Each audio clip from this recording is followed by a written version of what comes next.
Bonjour à tous et bienvenue dans cette émission spéciale. La maîtrise du bilan carbone est la priorité, l'affaire de tous, notamment dans le secteur de l'immobilier et de la construction, un secteur qui est régulièrement pointé du doigt parce qu'il émet trop de gaz à effet de serre. C'est un secteur qui est en mutation avec un énorme besoin en compétences et l'apparition de nouveaux métiers. Oui, vous l'avez compris, il faut se former dans la construction bas carbone. Parlons formation avec Corentin de Montmarin. Bonjour. Bonjour. Vous êtes responsable pédagogique à l'Institut supérieur de l'environnement. Alors, quel regard portez-vous sur l'évolution du secteur? Ici, nous sommes sur un salon dédié au bas carbone, mais est-ce que le secteur ne serait pas un petit peu en retard? Alors, effectivement, il y a une sorte de paradoxe pour moi, c'est que depuis les années 2000, depuis le début des années 2000, il y a énormément de législations qui sont passées, il y a beaucoup de choses qui sont venues normer le secteur, voire même au-delà de la loi, des labels qui sont nés et qui sont venus encadrer la transition écologique de ce secteur. Pour autant, on constate qu'il y a une forme de décalage entre ce cadre législatif et la préparation des professionnels sur le terrain. Et nous, ce qu'on voit, c'est que déjà, il y a une forme de méconnaissance du cadre législatif, encore aujourd'hui, avec des évolutions législatives qui sont perpétuelles. On vient de mettre en place une nouvelle législation européenne, de l'implanter en droit français, et je pense que les professionnels ne sont pas forcément prêts à y faire face. Et par ailleurs, de manière générale, sur l'opérationnel, pour faire en sorte que les bâtiments soient aujourd'hui prêts à faire face à la transition écologique et à la transition climatique qu'on va vivre dans le pays. Mais le secteur va pouvoir réussir sa transition. Alors, il le faut absolument, c'est nécessaire parce que derrière, ce qui est en jeu, c'est évidemment la vie de ce secteur économique qui est très important, c'est aussi la vie des gens, très concrètement, qui vivent et travaillent dans ces bâtiments et qui ont besoin de vivre dans des situations de confort normal. Et ça, c'est un point sur lequel on doit être très vigilant dans les années à venir parce que c'est une urgence pour tout le monde. Alors, il faut se former, il y a un besoin de compétences et justement, dans votre institut, Institut supérieur de l'environnement, quelles sont les formations que vous proposez et qui peuvent intéresser les personnes qui veulent se lancer dans ces métiers autour de la construction du bas carbone? Oui. Nous, à l'ISE, on a proposé une formation, c'est la deuxième année qu'on la propose, qui est une spécialisation de notre master historique. Ça fait 30 ans qu'on existe et qu'on propose des formations sur la transition écologique, qui sont fondées sur le management, l'ingénierie et la connaissance du droit. Et ce qui fait la particularité de nos apprenants, c'est que par rapport à d'autres écoles, ils vont avoir cette connaissance particulière du cadre légal et ils vont pouvoir accompagner les structures et les organisations sur la conformité. Ce sont des formations de Bac plus 3, Bac plus 4, Bac plus 5 Là, c'est une formation à Bac plus 5 et en l'occurrence, c'est même la deuxième partie de cette formation. Donc, c'est vraiment le M2, si on veut, la deuxième année de master, qui est sanctionnée par un titre RNCP de niveau 7 et qui est donc reconnu par l'État et qui porte spécifiquement sur le bâtiment durable et la performance énergétique. Quels sont les points sur lesquels il faut le plus former? Le droit, c'est très important.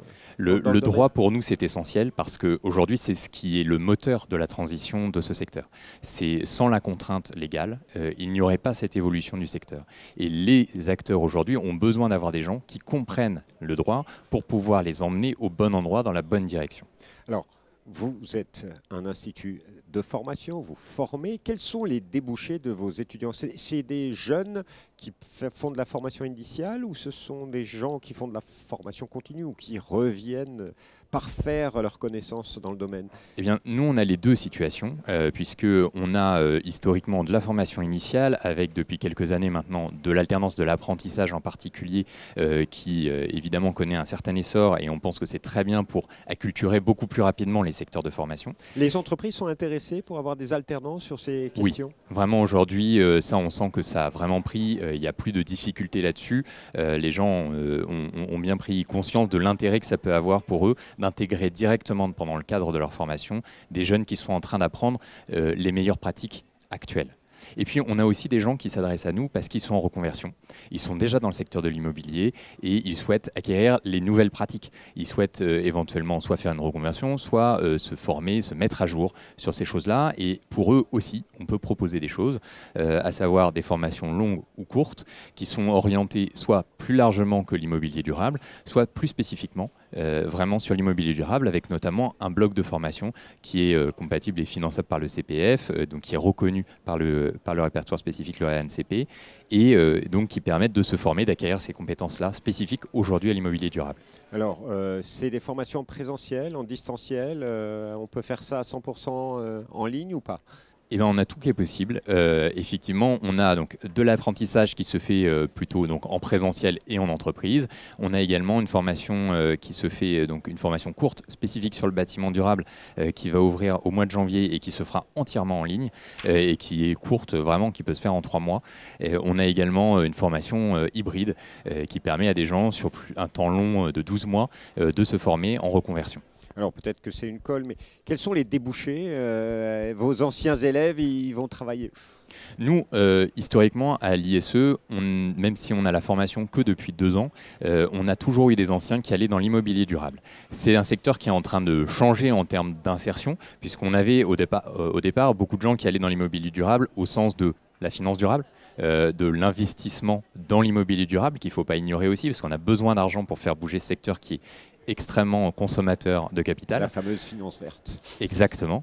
On a maintenant de plus en plus d'apprenants et du coup de diplômés qui vont s'insérer directement dans les entreprises, soit les bailleurs, soit les constructeurs, pour accompagner la transition de ces organisations. Voilà, alors si vous voulez en savoir plus sur l'ISE, vous pouvez aller sur le site internet institut-supérieur-environnement.com. Merci beaucoup. Un dernier petit mot. Qu'est-ce qu'il faut dire aux jeunes pour qu'ils viennent à l'ISE plutôt qu'ailleurs? Déjà, il faut qu'ils viennent absolument faire un métier de la transition écologique, que ce soit à l'ISE ou ailleurs, on a vraiment besoin de ça aujourd'hui dans la société. Et par ailleurs, si vous voulez venir à l'ISE, c'est que vous avez envie de connaître à la fois les fondamentaux de l'ingénierie, de la technique, mais surtout aussi la connaissance du droit qui régule notre société. Monsieur de Montmarin, merci infiniment. Je vous en prie. Et quant à nous, on se retrouve bientôt pour une nouvelle émission spéciale au Salon de l'immobilier bas carbone. Au revoir.